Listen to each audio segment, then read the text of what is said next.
بسم اللہ الرحمن الرحیم۔ السلام علیکم۔ پاکستان کی سرزمین کے اوپر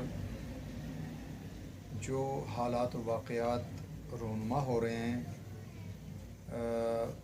وہ حالات دیکھنے کے بعد اور ان حالات کے آنے والے وقتوں میں جو نتائج ہو سکتے ہیں، ان حالات کا آنے والی نسلوں کو جو خمیازہ بھگتنا پڑ سکتا ہے، ان تمام چیزوں کو دیکھتے ہوئے میں اپنی بات نہیں کر رہا، میں کہہ رہا ہوں ہر شخص پر اگر کوئی بندہ سمجھے تو یہ ایسا وقت آ گیا ہے کہ ہر بندے پر اس حوالے سے اپنے اپنی صلاحیت کے مطابق کردار ادا کرنا، اس پاک دھرتی کے تحفظ کے لیے اور اس پاک وطن کے قوم اور اس کے جو عوام ہیں، اس مملکت کے رہنے والوں کے حقوق کے تحفظ کے لیے اپنی اپنی طاقت کے مطابق آواز بلند کرنا ضروری ہے اور ایک قومی فریضہ ہے۔ ہمارے سامنے جو موجودہ وقت کے اندر دنیا کے سامنے جو پاکستان کی تصویر پیش کی جا رہی ہے، ایک طاقتور جتھا ہے، جس جتھے کی ایما کے اوپر، جس کی خواہش کے اوپر ہمیں نہیں پتہ کون سی ماورائی طاقتیں ہیں جو پس پردہ کام کر رہی ہیں اور کون سی بیرونی طاقتیں ہیں جو ان سے کام لے رہے ہیں۔ ایک تماشا لگا ہوا ہے سر عام، ایک جس کے پاس آنکھیں نہیں ہیں، یعنی جو بینائی کی طاقت سے بے بہرا ہے، اسے بھی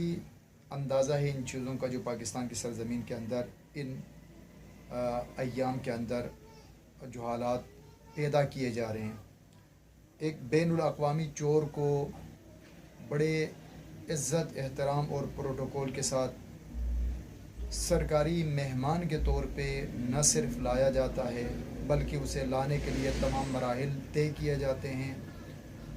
اور اس کی خواہش اور اطمینان کے لیے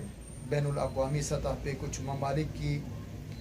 ضمانتیں بھی اسے دی جاتی ہے کہ تمہیں کوئی پکڑا نہیں جائے گا، تمہاری کیسز کے حوالے سے تمہیں پریشانی نہیں ہوگی۔ اور جو عدالتیں ایک پاکستان کے غیرت مند وزیر اعظم کو ناجائز اور خود ساختہ کیسوں کے اندر پابند سلاسل کیے ہوئے ہیں، وہی عدالتیں چل کر جو ہے وہ ایئرپورٹ جاتا ہے، اور ایئرپورٹ جا کے انہی عدالتوں کی سہولت کاری میں شاید اگر اس مقام پہ ہم آج اگر نام نہ لیں، اور میں اس مقام پہ شاید آج کی جو گفتگو ہے اس میں یہ ضرور بیان کروں گا، پاکستان کی قوم سمیت دنیا بھر کی جو اقوام ہے، جو بھی پاکستان کے حوالے سے جو لوگ پاکستان پر نظر رکھتے ہیں، پاکستان کی خبریں سنتے ہیں، پاکستان کی خبریں دیکھتے ہیں، میرا خیال ہے اس وقت پوری دنیا کے اندر یہ باتیں ایکسپوز ہو گئی ہیں کہ جو پاکستان کی ایک عوامی اس وقت طاقت، جس میں پاکستان کی تقریباً اکثریت جو پاکستانی قوم ہے عمران خان کے ساتھ کھڑی ہے، اس کو دیوار کے ساتھ لگانے کے لیے یا اسے کمزور کرنے کے لیے جو حربے اپنائے جا رہے ہیں یا اپنائے گئے ہیں۔ پاکستان میں اپنے آپ کو طاقتور کہنے والے جو 70 سال، 75 سال یا آپ 40-50 سال کہہ لیں، جتنے اس دور کے اندر جو بادشاہ اور خرناٹ بنے پھرتے ہیں، ان میں سے اگر کسی کے ساتھ یہ مظالم جو پی ٹی آئی کے اوپر ڈھایا گیا ہے، اگر یہ مظالم ڈھائے گئے تو گارنٹی کے ساتھ کہا جا سکتا ہے کہ اس پارٹی کا وجود ختم ہو سکتا ہے۔ لیکن یہ ایک عوامی طاقت ہے کہ جو مقابلہ کر رہی ہے اور تمام مظالم کے باوجود کھڑے ہیں، اور اس میں اگر میرا نہیں خیال کہ کوئی بیوقوف بھی اس بات کو نہ سمجھتا ہو. ہر شخص اس بات سے واقف ہے کہ جو پس پردہ مختلف قسم کے مظالم کے ذریعے سے پریس کانفرنس کروائی جاتی ہے یا خاموش کروایا جاتا ہے. کیا شیریں مزاری جیسی بہادر خاتون کیا وہ بزدل ہیں؟ یا مثلاً جو ہے علی محمد خان جیسے افراد یا پاکستان کی سرزمین کی اتنے غیرت مند بیٹے ہیں، بیچارے بیٹیاں ہیں جن کو مختلف قسم کے جو ہے تکلیفوں سے گزارا گیا اور اذیتیں دی گئی، جس کے نتیجے میں وہ بیچارے خاموش ہو گئے. کہ یہ لوگ کمزور ہیں، بزدل ہیں؟ نہیں، قطعاً نہیں ہے. لیکن جو ظلم روا رکھا گیا اس میں بڑے سے بڑے دلیر اور شجاع بندے کمزور پڑ جاتے ہیں. شاید بہت سارے افراد جو ہے وہ جس طرح کا جس ظلم و بربریت کے اندر اس پارٹی کو رکھا گیا، اگر یہ ظلم کرنے والوں کو یہ تو کئی مہینوں سے تکلیف برداشت کر رہے ہیں، اگر انہیں یہی ان ظلم کرنے والوں کے ساتھ ایک دن کیا جائے تو یہ ایک دن میں ہتھیار ڈال دیں. تو لہٰذا پاکستانی قوم سمیت دنیا بھر کے لوگوں کے سامنے یہ چیزیں ایکسپوز ہو گئی ہیں کہ جو ظلم کرنے والے ہیں انہوں نے اتنا ظلم و تشدد کیا ہے کہ جس کے نتیجے میں اس پارٹی کو توڑنے کے لیے ابھی تک وہ ناکام ہے اور آنے والے وقتوں میں بھی کوئی کامیابی نظر نہیں آ رہی. اس مقام پہ شاید بہت طویل عرصے کے بعد یہ ویلاگ ہے، اس لیے آج میں شاید اس کا خمیازہ بھگتنا بھی پڑ سکتا ہے، لیکن بہرحال فریضہ ہے، واجب ہے کہ میں آنے والے وقتوں میں شاید اس حوالے سے بہت ساری باتیں کوشش کریں گے بیان کرنے کی. لیکن آج کی تاریخ میں جو آج کے دن میں بڑی بات کرنی ہے وہ یہ بات کرنی ہے کہ پاکستان کی سرزمین پہ جتنے بھی فسادات ہوئے ہیں یا جتنی بھی کرپشن ہو رہی ہے، اس ملک کی بدبختی سمجھ لیں، بدقسمتی سمجھ لیں، جتنے بحرانات ہیں، جتنے مظالم ہیں، جتنی جو کچھ اس سرزمین کے اوپر ہوا ہے، اس میں کسی نہ کسی طریقے سے بکاؤ قسم کے بکنے والے انصاف کا اور بکنے والے ججوں کا بہت بڑا کردار ہے. جج دلاور، جج جیسے جسٹس عامر فاروق ہے، جج محمد بشیر ہے، ابو الحسنات ہیں، اس طرح کے بہت سارے افراد ان کے ناجائز فیصلوں کی وجہ سے تاریخ میں، گزشتہ تاریخ میں بھی اور موجودہ دور میں بھی، ان جیسے لوگوں کے واضح ترین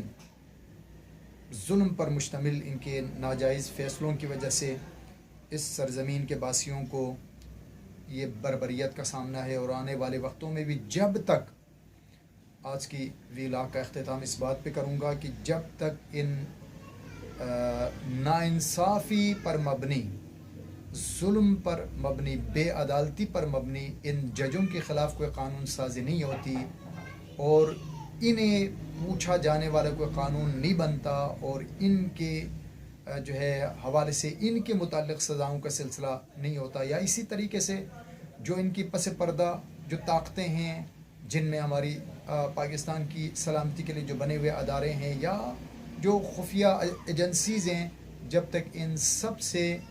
پوچھنے کا قانون نہیں بنتا، ان سب کو کٹہرے میں لا کے ان سب میں اگر کوئی مجرم ہے، کوئی ملک دشمن ہے، جب تک ان سب کو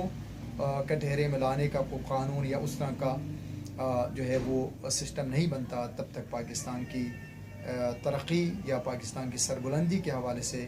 کوئی بڑی امید نہیں لگا سکتے. ہماری دعا ہے کہ ہمیں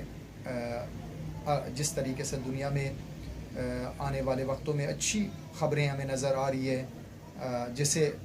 آثار اور نشانیاں ہمیں نظر آ رہی ہے کہ فلسطین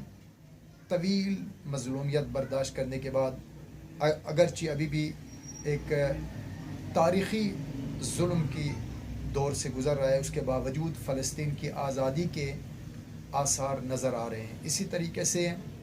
امریکہ اور اسرائیل کے نابودی کے آثار نظر آ رہے ہیں. تو اسی طریقے سے پاکستان میں بھی اب نظر آ رہا ہے کہ وہ جو لوٹنے والے لوٹتے تھے اور بدماشیاں کرنے کے باوجود انہیں سادی قوم انہیں سلامیاں کرتے تھے، آج کم از کم قوم کے سامنے یہ چیز واضح ہو چکی ہے کہ جو ہمیں لوٹتے ہیں کم از کم ہم ان کو ہمارے دل میں ان کے لیے کوئی جگہ نہیں ہے. قوم جس کا جہاں پہ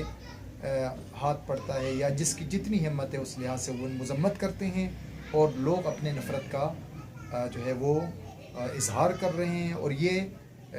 اچھے